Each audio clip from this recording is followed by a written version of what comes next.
How to fix Battlefield 6 interception error.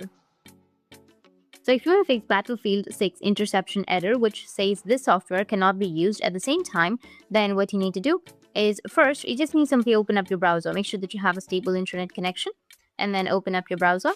After opening your browser, you need to go with search, and from search, you need to search for Interception Github.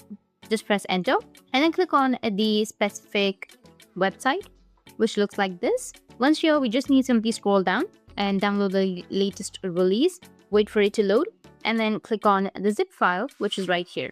It might take a while to download this.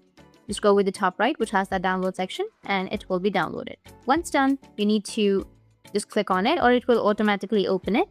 After that, you need to just simply extract the files. Go with extract all and go with extract. Go and select a location and then go with extract. After that, just open the folder and then you will find these options. Click on command line installer. And over here, we need to click on the path, which is right here. Click on the path and copy this because we are going to use this in our command.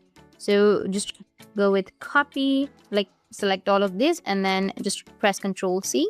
Once done, you need to go back and now you need to open up your command prompt. So search for command prompt, right click on it and then go with run as administrator. Make sure to run as admin and then click on yes, and it will take you to this kind of interface. Now here you need to enter the command, which is cd. After that, give it a space and then paste the command that we've copied earlier. Now click on enter and then type in, after hitting the enter, you need to just type in dir and then again hit the enter. After that, you need to enter the next command, which is install -interception.exe space / uninstall.